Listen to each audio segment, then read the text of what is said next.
Hello दोस्तों, आज हम बात करेंगे शिव खेड़ा जी की बुक आपकी जीत के अध्याय 10 के बारे में, जिसका नाम है लक्ष्य बनाएं, अपने लक्ष्य बनाना और हासिल करना। शुरुआत करते हैं हम एक बेहद ही खूबसूरत लाइन से, जो ये है कि जीवन के रास्तों पर चलते हुए अपनी आंखें अपने लक्ष्य पर जमाए रहें। आम पर ध्यान दें, गुठली पर नहीं। ज्ञान आपको मंजिल तक पहुंचने में मदद करता है, बशर्ते कि आपको अपनी मंजिल का पता हो। प्राचीन भारत में एक ऋषि अपने शिष्यों को तीरंदाजी की कला सिखा रहे थे। उन्होंने लक्ष्य के रूप में एक लकड़ी की चिड़िया रखी और अपने शिष्यों से उस चिड़िया की आंख पर निशाना लगाने को कहा। उन्होंने पहले शिष्य से पूछा, तुम्हें क्या दिख रहा है? शिष्य ने कहा, मैं पेड़, टहनियाँ, पत्ते, आकाश, चिड़िया और उसकी आंखें देख रहा हूँ। ऋषि ने उस शिष्य को इंतजार करने को कहा। तब उन्होंने दूसरे शिष्य से वही सवाल किया, तो दूसरे शिष्य ने जवाब दिया, मुझे सिर्फ चिड़िया की आंख दिखाई दे रही है। तब ऋषि ने कहा, बहुत अच्छा, अब तीर चलाओ।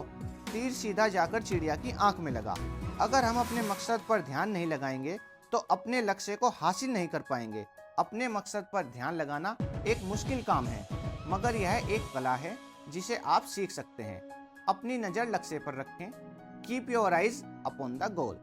4 जुलाई 1952 को फ्लोरेंस चैडविक कैटलीना चैनल को तैरकर पार करने वाली महिला बनने वाली थी। वह इंग्लिश चैनल को पहले ही पार कर चुकी थी। सारी दुनिया की निगाहें उन पर टिकी थी। चैडविक ने घने कोहरे, हड्डियों तक कपकपाने वाली ठंड और कई बार शार्क मछलियों का मुकाबला किया। वह किनारे पर पहुंचने का प्रयास कर रही थी, लेकिन उसने अपने चश्मे से जब भी देखा, उसे घना कोहरा ही दिखाई दिया। किनारा न दिखाई देने की वजह से उसने हार मान ली। चैडविक को सदमा तो तब लगा जब उसे पता चला कि वह किनारे से सिर्फ आधा मील दूर ही रह गई थी। उसने हार इसलिए नहीं मानी थी क्योंकि बाधाओं ने उसकी हिम्मत तोड़ दी थी, बल्कि इसलिए मानी थी क्योंकि उसे अपना लक्ष्य कहीं नजर ही नहीं आ रहा था। वह किसी बाधा की वजह से नहीं रुकी। उसने कहा, मैं बहाने नहीं बना रही हूँ। अगर मैंने किनारा देखा होता तो मैं ज़रूर कामयाब हो जाती। 2 महीने बाद वह फिर वापस गई और उसने कैटलीना चैनल को पार कर लिया। इस बार खराब मौसम के बावजूद उसने अपने लक्ष्य पर निगाह रखी और वह न केवल सफल रही, बल्कि उसने पुरुषों के रिकॉर्ड को भी 2 घंटे के समय से तोड़ा। लक्ष्य क्यों जरूरी है? Why are goals important? तेज धूप और शक्तिशाली मैग्नीफाइंग गिलास के बावजूद कागज को आग तब तक नहीं पकड़ सकती जब तक आप गिलास को हिलाते रहेंगे। अगर आप उसे थोड़ी देर स्थिरता से पकड़कर प्रकाश की ओर फोकस करेंगे तो कागज आग पकड़ लेगा। ध्यान लगाने में भी ऐसी ही ताकत होती है। एक बार एक यात्री एक चौराहे पर रुका। उसने एक बुजुर्ग से पूछा, यह सड़क मुझे कहाँ ले जाएगी? बुजुर्ग ने पलटकर पूछा, तुम कहाँ जाना चाहते हो? उस यात्री ने कहा, मैं नहीं जानता। बुजुर्ग ने कहा, तब कोई भी सड़क पकड़ लो, क्या फर्क पड़ेगा? कितनी सही बात है ना ये। जैसा कि एलिस इन वंडरलैंड में चेशायर कैट एलिस से कहती है, जब तुम जानती ही नहीं कि तुम्हें कहाँ जाना है तो कोई भी सड़क तुम्हें कहाँ ले जाएगी। मान लीजिए कि आपकी फुटबॉल की टीम खेलने के लिए पूरे उत्साह के साथ तैयार है, तभी अचानक कोई गोल पोस्ट और गोल लाइन को हटा देता है। तब खेल का क्या होगा? अब वहाँ कुछ भी नहीं बचा। आप स्कोर कैसे करेंगे? आप कैसे जानेंगे कि आप लक्ष्य तक पहुँच गए हैं? बिना दिशा के उत्साह उस जंगली आग की तरह है जिससे मायूसी ही मिलती है। लक्ष्य दिशा का एहसास कराता है। क्या आप किसी ऐसी ट्रेन या बस में बैठेंगे जिसके बारे में आप यह नहीं जानते हो कि वह कहाँ जा रही है? हरगिज नहीं। लोग ऐसी बस या ट्रेन में तो नहीं बैठेंगे। फिर वे जिंदगी के सफर में बिना लक्ष्य के चलने को कैसे तैयार हो जाते हैं? सपने यानी कि ड्रीम्स। महान मस्तिष्क उद्देश्य से भरे होते हैं और अन्य लोगों के पास केवल इच्छाएं होती हैं। ये बात वॉशिंगटन इरविंग ने कही थी। लोग अक्सर इच्छा या सपने को लक्ष्य समझने की भूल करते हैं। सपने और इच्छाएं सिर्फ चाहत हैं। चाहतें कमजोर होती हैं। चाहतों में मजबूती तब आती है जब वे इन बातों की बुनियाद पर टिकी होती है। पहली है दिशा, दूसरी है समर्पण, तीसरी है दृढ़ निश्चय, चौथी है अनुशासन और लास्ट है समय सीमा। यही वे बातें हैं जो इच्छा और लक्ष्य में अंतर करती हैं। लक्ष्य वे सपने हैं जिनके साथ साथ समय सीमा और कार्य योजना जुड़ी होती है। लक्ष्य मूल्यवान या मूल्यहीन हो सकते हैं। सपनों को असलियत का रूप चाहत नहीं बल्कि लगन देती है। सपनों को असलियत में बदलने वाले कदम हैं निश्चित और साफ लक्ष्य लिखें। इसे हासिल करने का प्लान बनाएं। पहली 2 बातों को रोज 2 बार पढ़ें। ज्यादातर लोग अपने लक्ष्य क्यों नहीं बनाते? Why don't more people set goals? कुछ करने की कोशिश करके असफल हो जाने वाले लोग उन लोगों से लाख गुना बेहतर हैं जो कुछ किए बिना सफल हो जाते हैं। लोगों द्वारा लक्ष्य तय न किए जाने की कई वजहें होती हैं, जैसे कि पहली है निराशावादी नजरिया, संभावनाओं की बजाय हमेशा रास्ते की बाधाओं को देखना। नंबर दूसरी है असफलता का डर। यह सोच है कि अगर मैं नहीं कर सका तो क्या होगा। लोगों के अवचेतन मन में यह विचार रहता है कि अगर वे लक्ष्य तय नहीं करेंगे तो असफलता भी नहीं मिलेगी। लेकिन ये लोग इस बात को नहीं समझते कि लक्ष्य का ना होना असफलता की ही निशानी है। तीसरी है सफलता का आतंक। खुद को कम करके आंकना या सफल जिंदगी को लेकर पाली गई आशंकाओं के कारण भी कुछ लोगों के मन में सफलता का आतंक पैदा हो जाता है। चौथी है अभिलाषा की कमी। यह हमारे जीवन मूल्यों और साथ ही साथ एक भरपूर जिंदगी जीने की इच्छा के अभाव का नतीजा होती है। हमारी बंद दिमागी हमें आगे बढ़ने से रोकती है। एक मछुआरा था जो जब भी कोई बड़ी मछली पकड़ता तो उसे वापस नदी में फेंक देता था और सिर्फ छोटी मछलियों को ही अपने पास रहने देता। उसकी इस अजीब हरकत को देखने वाले एक आदमी ने उससे पूछा कि वह ऐसा क्यों कर रहा है। इस पर उस मछुआरे ने जवाब दिया, मेरी कढ़ाई बहुत छोटी है। बहुत से लोग जीवन में सफलता इसलिए नहीं प्राप्त कर पाते कि वे उस मछुआरे की तरह छोटी कढ़ाई लेकर घूमते हैं। यह एक बददिमागी है। 5वां पॉइंट है अस्वीकार किए जाने का डर। इस बात की चिंता कि अगर मैं सफल नहीं हो पाया तो लोग क्या कहेंगे। 6वां पॉइंट है टाल मटोल। कभी ना कभी तो मैं अपना लक्ष्य तय करूंगा। इस सोच में महत्वाकांक्षा की कमी होती है। 7वां पॉइंट है घटिया दर्जे का आत्मसम्मान। इंसान अपनी अंदरूनी प्रेरणा से काम नहीं करता और उसके जीवन में प्रेरणा का अभाव होता है। 8वां पॉइंट है लक्ष्य का महत्व ना समझना। किसी ने उन्हें इसके बारे में सिखाया नहीं और उन लोगों ने कभी लक्ष्य के महत्व को समझा ही नहीं। 9वां पॉइंट है लक्ष्य तय करने का तरीका ना जानना। लोग लक्ष्य तय करने के तरीके को नहीं जानते। उन्हें हर कदम के लिए एक गाइड की जरूरत होती है ताकि वे एक बंधे बनाए ढर्रे पर चल सके। लक्ष्य तय करने के लिए एक के बाद एक कदम उठाने पड़ते हैं। जब आप हवाई जहाज का एक टिकट खरीदते हैं तो इस पर क्या लिखा होता है? यात्रा प्रारंभ करने का स्थान, कीमत, गंतव्य स्थान, यात्रा शुरू करने की तारीख, श्रेणी, टिकट समाप्ति की तारीख। अगर आप लोगों से जिंदगी का कोई एक बड़ा मकसद बताने को कहें तो वे शायद आपको अस्पष्ट जवाब देंगे, जैसे कि मैं सफल होना चाहता हूँ, खुश रहना चाहता हूँ, अच्छा जीवन भी गुजारना चाहता हूँ, और यहीं पर रुक जाएंगे। ये सभी कोरे सपने हैं। इनमें से कोई भी लक्ष्य साफ नहीं है। लक्ष्य स्मार्ट होने चाहिए, जैसे कि SMART। यहाँ पर S का मतलब है स्पेसिफिक, यानी कि स्पष्ट। मिसाल के तौर पर मैं वजन घटाना चाहता हूँ। यह सिर्फ एक इच्छा है। यह लक्ष्य तब बनता है जब हम यह तय कर लेते हैं मैं 90 दिनों में 10 पाउंड वजन घटाऊंगा। दूसरा है M, यानी कि मिजरेबल, जो मापा जा सके, जिसकी सही माप की जा सके। अगर हम माप नहीं सकते तो हम इसे हासिल भी नहीं कर सकते। मापना ही वह रास्ता है जिससे हम अपनी तरक्की पर नजर रख सकते हैं। तीसरा है A, यानी कि अचीवेबल, हासिल करने के काबिल। हासिल करने के काबिल होने से मतलब है कि यह चुनौती भरा और मुश्किल तो हो लेकिन नामुमकिन ना हो, क्योंकि असंभव लक्ष्य हमें निराश ही करेगा। चौथा है R फॉर रियलिस्टिक। एक इंसान यदि 30 दिन में 50 पाउंड वजन घटाना चाहे तो यह लक्ष्य बिल्कुल अवास्तविक है। 5वां है T, यानी कि टाइम बाउंड। काम के शुरू और अंत की एक निश्चित समय सीमा होनी चाहिए। लक्ष्यों की कई तरह की समय सीमा हो सकती है, मसलन कम समय सीमा 1 साल, मध्यम समय सीमा 3 साल, लंबी समय सीमा 5 साल। लक्ष्य 5 साल से भी ज्यादा के हो सकते हैं, लेकिन तब वे जीवन का उद्देश्य बन जाते हैं। जीवन का उद्देश्य होना बहुत जरूरी होता है, क्योंकि इसके बिना हमारा देखने का नजरिया बहुत तंग हो जाता है और फिर हम जीवन में लक्ष्यों को हासिल करने तक ही सीमित रह जाते हैं और अपने उद्देश्यों को भूल जाते हैं। लक्ष्यों को छोटे छोटे हिस्सों में बांट दिया जाए तो उन्हें हासिल करना आसान हो जाता है। जिंदगी में लंबे कदम बढ़ाना भले ही मुश्किल हो, पर इंच इंच बढ़ना आसान है। लक्ष्य संतुलित होने चाहिए। हमारी जिंदगी एक पहिए की तरह है जिसमें 6 तीलियां लगी होती हैं। नंबर 1 पारिवारिक यानी कि फैमिली। हमारे प्रियजन ही हमारे जीने और जीविका कमाने का मकसद है। दूसरी आर्थिक यानी कि फाइनेंशियल। हमारा कैरियर और वे चीजें जिन्हें पैसों से खरीदा जा सकता है। तीसरी शारीरिक यानी कि फिजिकल।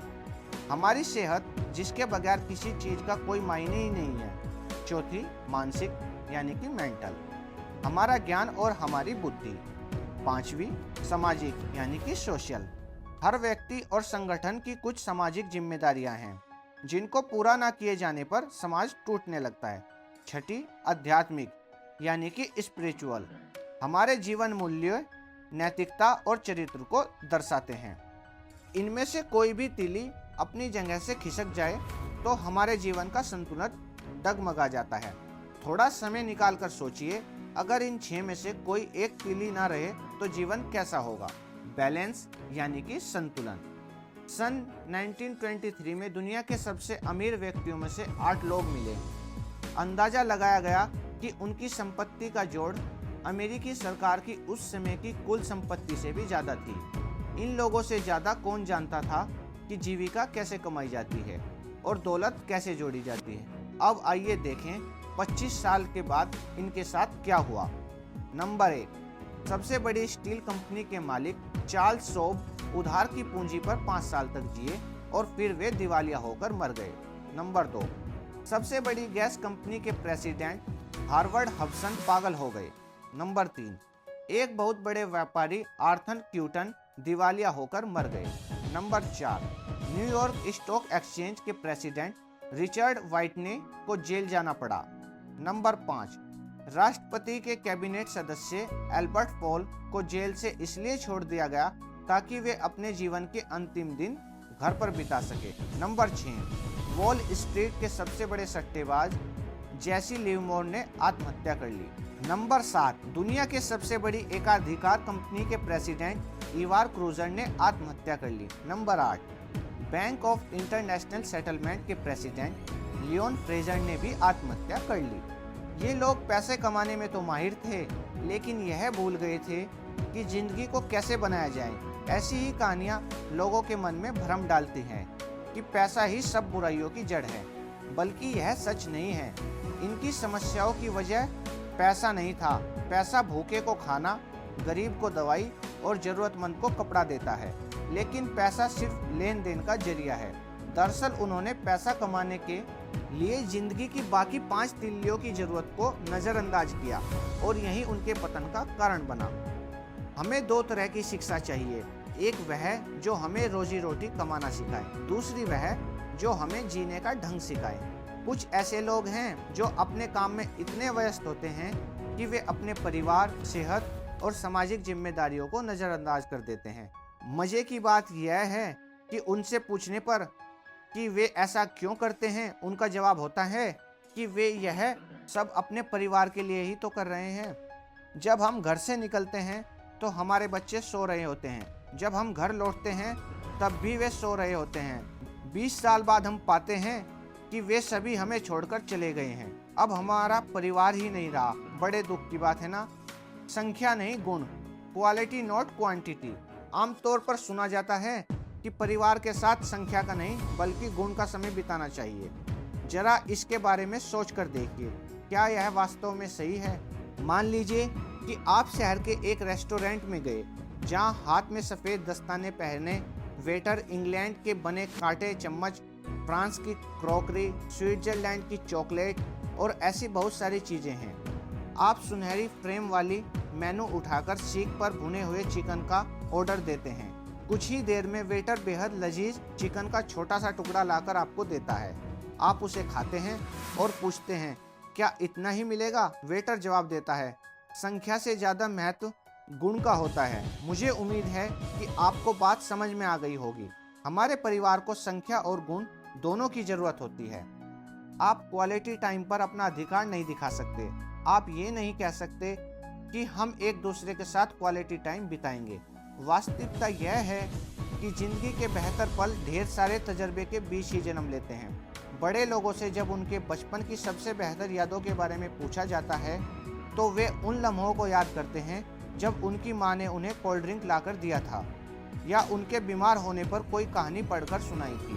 दोस्तों और परिवार के लोगों के साथ बिताई गई दुनियादारी की जिंदगी के बीच ही वे कीमती पल भी आते हैं जब आपने आपस में हंसी मजाक किया होता है, एक दूसरे के एहसासों में भागीदारी की होती है, किसी ने मुस्कुराकर ठीक उस वक्त आपका उत्साह बढ़ाया होता है जब आपको उसकी बेहद ज़रूरत होती है, या किसी दोस्त ने आड़े वक्त में आपकी मदद की होती है। सेहत यानी कि हेल्थ। पैसा कमाने के चक्कर में हम अपनी सेहत खो बैठते हैं और खोई हुई सेहत को पाने के चक्कर में अपना पैसा। इस तरह पैसा भी चला जाता है और सेहत भी। सामाजिक दायित्व यानी कि सोशल रेस्पॉन्सिबिलिटी। पैसा कमाने के चक्कर में हम अपनी सोशल रेस्पॉन्सिबिलिटी को नज़रअंदाज करते हैं और समाज में गिरावट आने देते हैं। हम यह नहीं सोचते कि किसी दिन खुद भी इस हालत के शिकार हम बन जाएंगे। अपने लक्ष्यों को जांचें परखें। जो इंसान किसी चीज़ पर निशाना ही नहीं लगाता वह चूकेगा क्या। छोटे लक्ष्य बनाना ही सबसे बड़ी गलती है। जीतने वाले लक्ष्य को देखते हैं और हारने वाले रुकावटों को। हमारे लक्ष्य इतने बड़े होने चाहिए कि हमें प्रेरणा दे सकें, मगर असलियत से इतनी दूर भी ना हो कि हम निराश ही हो जाएं। हम जो कुछ भी करते हैं या तो वह हमें लक्ष्य के करीब ले जाता है या उससे दूर। हर लक्ष्य इन पैमानों पर तोला जाना चाहिए। नंबर 1, क्या यह सच है? नंबर 2, क्या यह सभी संबंधित लोगों के लिए निष्पक्ष है? नंबर 3, क्या इससे मुझे ख्याति मिलेगी? नंबर 4, क्या यह मुझे सेहत, धन और मन की शांति देगा? नंबर 5, क्या यह मेरे दूसरे लक्ष्यों के अनुकूल है? नंबर 6, क्या मैं अपने आप को इसके लिए वचनबद्ध कर सकता हूँ? नीचे लिखे उदाहरण इस कसौटी पर खरे नहीं उतरते। पहली बात, अगर मेरा लक्ष्य सेहतमंद बनना हो लेकिन जेब में पैसा ना हो तो यह बिल्कुल साफ है कि यह व्यवहारिक नहीं है। इसका मतलब यह है कि इसका तालमेल हमारे दूसरे लक्ष्यों के साथ नहीं है। नंबर 2, एक इंसान दुनिया में जितना चाहे धन कमा सकता है, लेकिन अगर वह अपनी सेहत और परिवार को खो देता है तो क्या उस धन की कोई कीमत है? नंबर 3, कोई व्यक्ति नशीली दवाई बेचकर करोड़ों रुपए कमा सकता है, लेकिन फिर उसे बाकी जिंदगी कानून से भागते हुए बितानी पड़ेगी। इस तरह का व्यवहार गैर कानूनी, सामाजिक जिम्मेदारियों से परे और मन की शांति तथा ख्याति को छीनने वाला होगा। ऊपर बताए गए 6 सवालों की कसौटी को परखें और यह निश्चित कर लें कि उनमें आपस में तालमेल है। बिना कर्म के लक्ष्य खोखले अपने सपनों की तरह होते हैं। कर्म ही सपनों को लक्ष्य में बदलता है। अगर हम अपना लक्ष्य नहीं भी हासिल कर पाते तो इसका मतलब असफल होना नहीं होता। देरी होने का मतलब हारना नहीं है। इसका मतलब यह है कि अपने लक्ष्य को पाने के लिए फिर से योजना बनाने की जरूरत है। जैसे एक कैमरे को तस्वीर लेने के लिए फोकस करना पड़ता है, वैसे ही हमें भी सफल जीवन पाने के लिए लक्ष्य बनाने की जरूरत पड़ती है। अपने ऊपर इस डर को कभी हावी ना होने दें कि किसी काम को करने में कितना समय लगेगा। वह समय किसी न किसी तरह बीत ही जाएगा, लेकिन हमें उस बीतने वाले समय का बेहतर से बेहतर उपयोग करने की कोशिश करनी चाहिए। हमारे लक्ष्यों और नैतिक मूल्यों के बीच तालमेल होना चाहिए। लक्ष्य हमारे जीवन को अर्थ देते हैं। यह सफलता की ओर हमारा पहला कदम है। चांद बनने का लक्ष्य बनाएं। अगर आप चूक भी गए तो एक तारा तो बन ही जाएंगे। बाधाएं ऐसी डरावनी चीजें हैं जो लक्ष्य से आंखें हटने पर आपको दिखती है। ये बात हेनरी फोर्ड ने कही थी। इस दुनिया में हम सभी के जीवन में एक उद्देश्य है और यह हर इंसान का अलग अलग हो सकता है। किसी ऑर्केस्ट्रा में अगर हर कोई एक ही बाजा बजा रहा हो तो वह सुनने में शायद अच्छा नहीं लगेगा। छोटी योजनाएं ना बनाएं, उनमें इंसान के दिलों में जोश भरने वाला जादू नहीं होता। बड़ी योजनाएं बनाएं, पूरी आशाओं के साथ ऊंचाई की ओर बढ़ें और काम करें। इससे कोई फर्क नहीं पड़ता कि हम कहाँ हैं, महत्व इसका है कि हम किस दिशा में जा रहे हैं। बिना किसी उद्देश्य के मेहनत और साहस भी बेकार होते हैं। चिंता गलत लक्ष्य बनाने की ओर ले जाती है।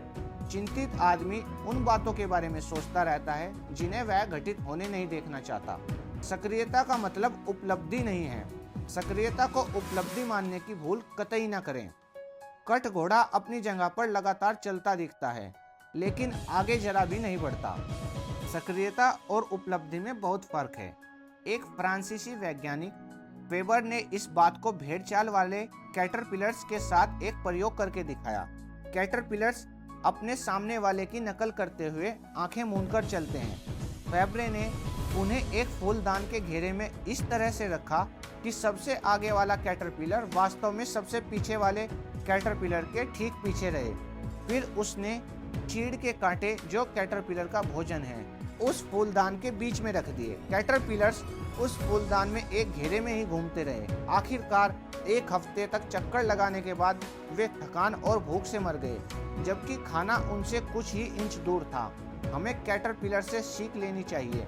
सिर्फ काम करते रहने का यह मतलब नहीं कि आप कामयाबी की तरफ बढ़ रहे हैं। हर किसी को अपने काम को परखते रहना चाहिए ताकि हमारे काम का फल भी मिल सके। एक आदमी अपनी पत्नी के साथ गाड़ी चला रहा था। पत्नी ने कहा, प्रिय, हम लोग गलत दिशा में जा रहे हैं। पति ने जवाब दिया, कौन परवाह करता है, हम बिफोर टाइम चल रहे हैं। अगर हम सिर्फ रफ्तार और काम करने को कामयाब समझ बैठे तो हमारी गाड़ी तो बहुत अच्छी चलेगी, मगर हम कहीं पहुंचेंगे नहीं। निरर्थक लक्ष्य यानी कि मीनिंगलेस गोल्स। किसी किसान का एक कुत्ता सड़क के किनारे बैठकर आने वाली गाड़ियों का इंतजार करता रहता था। जैसे ही कोई गाड़ी आती, वह भौंकता हुआ उसके पीछे दौड़ता। एक दिन उसके पड़ोसी ने उस किसान से पूछा, क्या तुम्हें ऐसा लगता है कि तुम्हारा कुत्ता कभी किसी गाड़ी को पकड़ पाएगा? उस किसान ने जवाब दिया, सवाल यह नहीं कि वह किसी गाड़ी को पकड़ पाएगा, बल्कि यह है कि अगर पकड़ पाएगा तो वह क्या करेगा। बहुत से लोग उस कुत्ते की तरह मीनिंगलेस लक्ष्य के पीछे भागते रहते हैं। आज के लिए इतना ही। Thank you.